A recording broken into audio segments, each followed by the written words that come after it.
तो ये बाखबर आपके पास है, परमात्मा का भेजा हुआ है। अब विलंब ना करो, अविलंब आओ और सब एक हो जाओ। पूर्ण परमात्मा के बच्चे हो तुम सभी।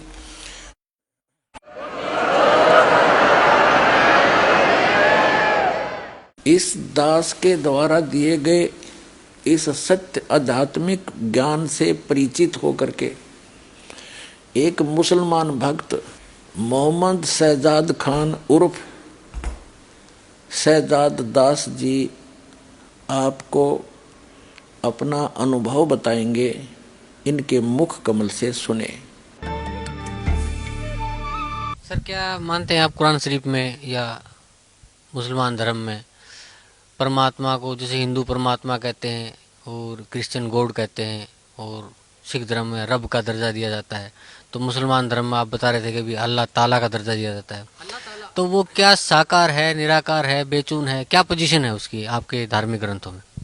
देखो जी, धार्मिक ग्रंथों के हिसाब से अगर आप चलते हो तो अल्लाह ताला को निराकार तो घोषित कोई भी धार्मिक ग्रंथ करता ही नहीं है। अल्लाह ताला साकार है, ना तो वह बेजून है ना निराकार है। बहुत से कहते हैं अल्लाह ताला कण कण में समाया हुआ है, ये बात मैं मानता हूँ, अल्लाह ताला कण कण में समाया, बट अल्लाह ताला साकार है। जब हमारी कुरान शरीफ में लिख रहा है कि उसने 6 दिन में सृष्टि की रचना करी और 7वें दिन सकत पर जा विराजा, विराजने का मतलब बैठा है, वो कोई भगवान है, वो कोई शक्ति है, उसके बारे में, उस अल्लाह ताला के बारे में किसी बाखबर से पूछ कर देखो। बाखबर का मतलब होता है तत्वदर्शी संत। उस तत्वदर्शी संत से पूछ कर देखो, और तत्वदर्शी संत कौन है, कैसे है, उसके बारे में आपको ज्ञान मिलेगा। एक हमारी बुक चल रही है ज्ञान गंगा, उसको पढ़िए, आपको बहुत लाभ मिलेगा। अपनी कुरान शरीफ को खोल के देखिए। आप जब तक कुरान शरीफ को नहीं खोल के देखोगे, आप निराकार ही साबित करते रहोगे। परमात्मा साकार है, कबीर अल्लाह है, अल्लाह ताला कबीर है, उसका नाम कबीर है। वह 7वें आसमान पर बैठा हुआ है, वह जन्नत में है, उसका नाम कबीर है, और उसी की हम प्यारी आत्माएं हैं। पूरा वर्ल्ड उसी की आत्माएं हैं। हमें यहाँ से सीधा अपने मालिक के पास जाना है, ना कि शैतान के पास।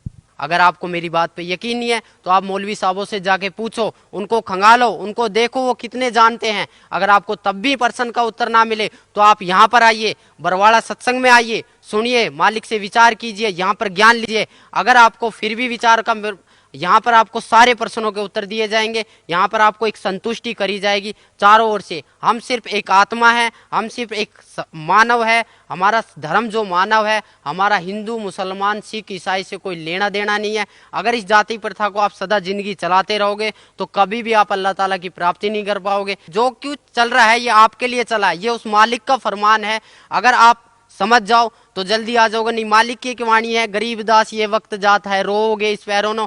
हकीकत में जब यहाँ पर लेट आओगे तो आपके पास कुछ नहीं मिलेगा। सिकंदर लोधी ने नाम लिया था, वीर सिंह बंगेल ने लिया था, शेख फरीद ने 12 साल कुएं में उल्टा लटक के बोला था कौवों से कि मेरे मांस को खा लो, आंखों को छोड़ दो, मुझे अल्लाह ताला का दीदार करना है। जब अल्लाह ताला का दीदार करना है तो अल्लाह ताला को बेजून क्यों बताया? खुद कबीर परमेश्वर उनके पास आए, वो बोले कि नहीं भाई, कौन है, मुझे छोड़ दो, मुझे कुएं में लटकने दो। बोले ए बंदे, ए मुसलमान, तू लटक क्यों रहा है? न बोले जी मुझे अल्लाह ताला का दीदार करना है। जब तू अल्लाह ताला का दीदार करना चाहता है तो अल्लाह ताला को निराकार क्यों बताता है? तब से शेख फरीद का थोड़ा माइंड चेंज हुआ, बोले कि यह कोई अल्लाह ताला की शक्ति है। तब उन्होंने सतभक्ति पे राह पे चले थे, आज वो भी पार हुए हैं, मालिक की रजा हुई है। हमारे सभी मुसलमान भाइयों पे मालिक की रजा हो रही है। आपको अगर मेरी बात कड़वी लगे या मेरी बातों से आपके प्रति कोई दुख आए या मैंने किसी के प्रति कोई गलत व्यवहार किया है, आप खुद देखो अपनी कलाम पाक को उठा के, ना तो कहीं पर मुसलमान के बारे में ये लिखा है कि मुसलमान के लिए कुर्बानी लिख रही है। कुर्बानी का मतलब था कि अल्लाह ताला की राह पे अपनी बुराइयों को कुर्बान कर देना, ना कि बकरे को काट देना, मुर्गे को काट देना। हम जितने भी महीने, साल में 2 जो त्योहार आते हैं, इस पर हम जितनी भी कुर्बानियाँ करते हैं, ये हमारे पाप कर्म जोड़ रहा है काल। अगर इससे आप मेरी बातों से अगर आपको थोड़ा बहुत भी कुछ मिले तो मैं आपसे रिक्वेस्ट, आपसे प्रार्थना, या मेरे को कुछ भी समझ के बोल दीजिए। मैं उस परमेश्वर का कुत्ता हूँ जो आपको भोंक रहा हूँ और आपको जगाने की कोशिश कर रहा हूँ। आप आइए यहाँ, आपको अगर कोई दिक्कत आती है, कोई शंका समाधान आती है तो आप ज्ञान चर्चा कीजिए। अपने मुल्ला काजियों को भी उठा के लाइए जिन्होंने अब तक हमें इस राह से भटकाया है। सर, अभी आप बता रहे थे कि न हम हिंदू हैं, न मुसलमान हैं, न सिख हैं, न ईसाई हैं, हम सिर्फ एक आत्मा हैं। तो आत्मा की मुक्ति कैसे संभव हो सकती है? आत्मा की मुक्ति सत भक्ति से ही संभव हो सकती है। सतभक्ति का मतलब यह है कि हमें सबसे पहले अपने गुरु की तलाश करनी पड़ेगी, एक तत्वदर्शी संत की तलाश करनी पड़ेगी। वो हमें उस अल्लाह ताला, उस खुदा का मार्ग बताएगा, वो अल्लाह ताला के मार्ग की विधि बताएगा। उस विधि पर चलने से, उसके पथ पर चलने से हम इस शरीर को, जो हमारा नासवान शरीर है, इसको हम छोड़कर अपने मालिक के पास चले जाएंगे। इसी से ही आत्मा की मुक्ति हो सकती है, ना तो नमाज पढ़ने से, ना रोज़ा रखने से, ना बकरों को हलाल करने से, ना गायों को हलाल करने से, ना मुर्गों को हलाल करने से। इससे ना तो किसी को मुक्ति मिली है और ना ही कोई मुक्त हो पाएगा।